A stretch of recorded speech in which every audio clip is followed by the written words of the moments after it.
You know, it dawned on me about gifts and why gifts during the holidays, during birthdays, during different anniversaries, why gifts are part of the practice of Western society.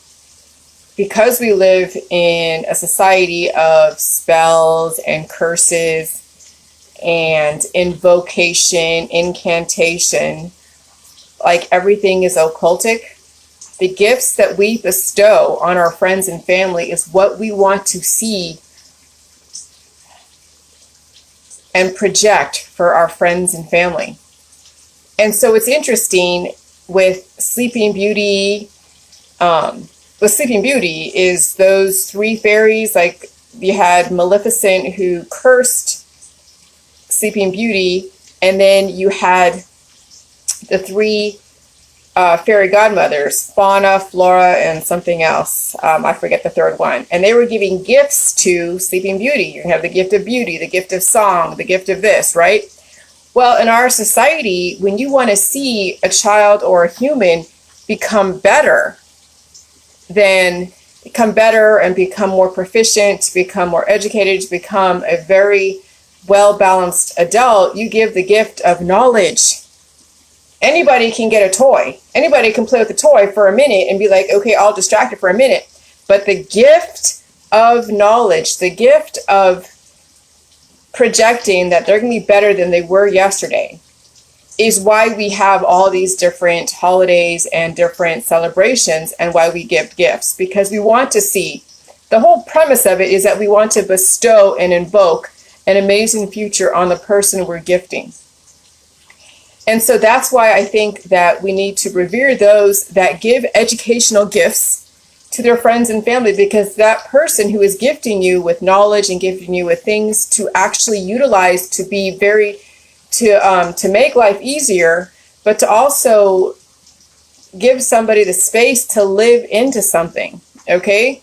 And so when you give a 2-year-old the multiplication tables and you hang it up, on the wall, and they look at it every single day, when they actually go and learn the multiplication tables, they have seen that every single day and it becomes embedded in their memory, and then they memorize stuff. Okay, the gift of knowledge versus the gift of distraction is probably the best gift of all that you can give a child, you can give an adult, you can give to anyone that has that capacity to convert that energy. And so I understand what gifts are. And so, I do pride myself when I am in a position to give someone a gift because of a celebration that, anybody can get a toy, okay? But what is your actual gift that you want to give to that kid or that adult is the gift of knowledge, the gift of independence, the gift of expanding a capacity, expanding your world. The gift of being able to do things on your own and to process information so much easier is probably the best gift of all. And also it's understanding, the world that you live in, who it is you're gifting to.